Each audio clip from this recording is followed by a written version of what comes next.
From the Falcons' impending QB disaster to Cam Ward struggling in the Dayball debut and Drew Allar throwing some dots, football is back and we have some strong opinions. So here we go, top 5 takeaways from the NFL preseason week 1. Number 5, the Bengals offensive line still sucks. Yeah. So for all the people holding out hope that the Bengals offensive line would be improved, I got some bad opening reports because they were getting absolutely whooped by the Detroit Lions backups, which definitely wasn't great. And it was to the point where I actually started feeling bad for Joe Burrow in a preseason game. I mean, at least they kept Joe Flacco, which is really, really important because given Burrow's unfortunate injury history and behind yet another shit offensive line, they definitely need it. It's really stunning that the Bengals just have never figured out how to get Burrow a left tackle. Now, I know they spent all that money on Chase and Higgins, so yes, they might have other resources. Plus, they had a lot of money to spend on the defense.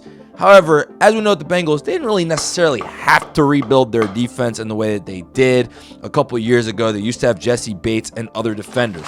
And now, because you have to use those resources back to get Dexter Lawrence on defense and to get Jonathan Allen, now you can't build an offensive line for Burrow. So we'll see if he can run around and run for his life behind this offensive line and make some magic happen, but definitely not a good sign that they can't protect their quarterback. Number 4, Drew Allar's impressive debut. So Drew Allar used to play at Penn State, and he was taken in the 3rd round of the NFL draft by the Steelers, and he had to wait until the 3rd quarter to play after Rudolph and Will Howard were decent, I guess. But then it was Allar time. And with his first pass on a 3rd and 7, Howard tossed in a laser that Caden Wetjen just took 74 yards. And then after that, Allar had a beautiful read option, which ended up as his first touchdown.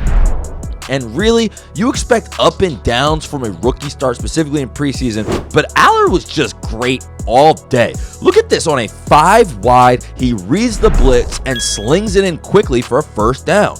Every decision was just extremely lightning fast, again, for a rookie to execute.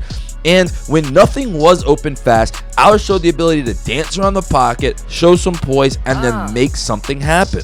What really impressed me was Allar's ability to throw it rolling to his left, which not every quarterback can do. Now, credit to Mike McCarthy for getting him suited up and ready to play in this game. And he is a big believer in Allar.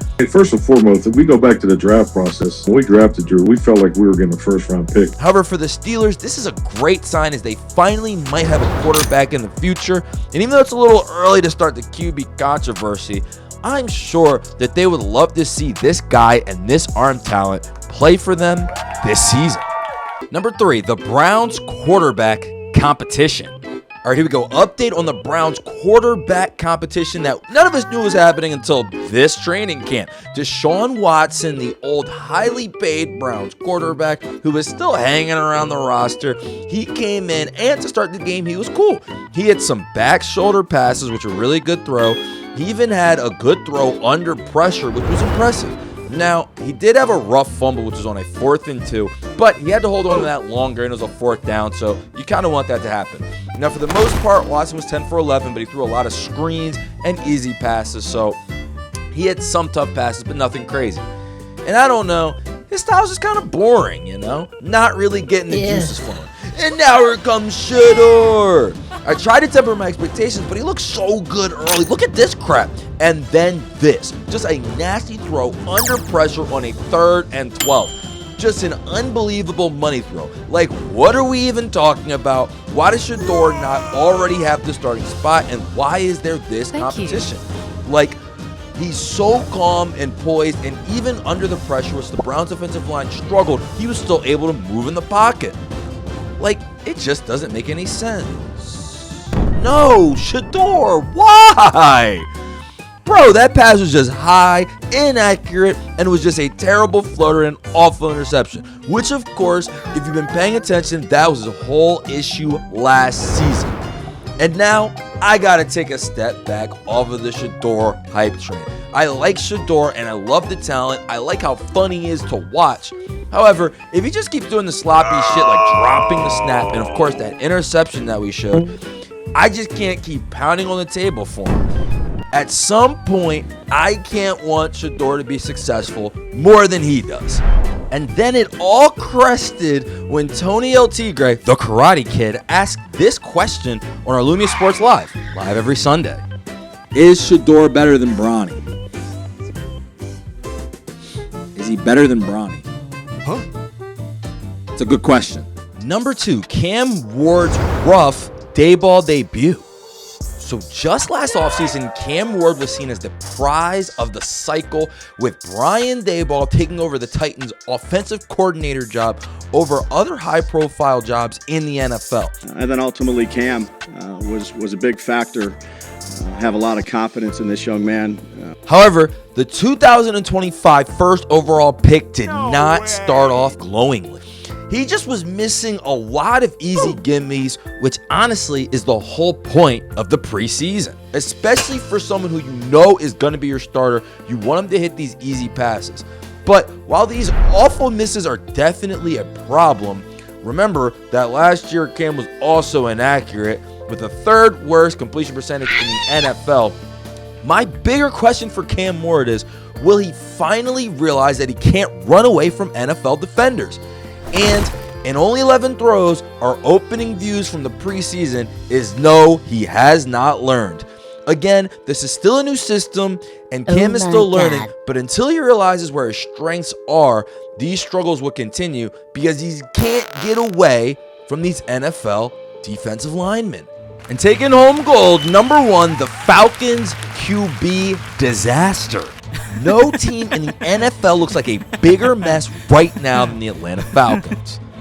Now, this started with Michael Penix Jr., who suffered a torn ACL at the end of last year as their starter.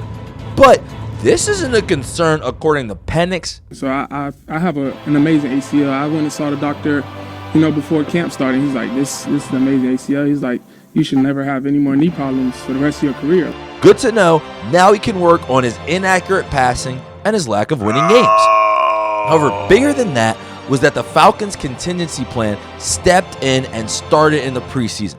One, Tua Tagovailoa, and he played just about how he played last season, with Falcons fans finally seeing why he was available in the first place. Keep this in mind as we talk about Penix and Tua. There are only 3 left-handed quarterbacks in the NFL, and over the last 12 months, Stefanski drafted one, signed up to coach another, and then signed the other one in free agency. A little strange, if you ask me. And then there's this. We know Penix and Tua's injury history, and the most important third-string quarterback in the NFL right now is Cooper Rush, and we know that he's terrible as well. So, still early, still preseason week 1, but we'll see if the Falcons can fix this heading into the year.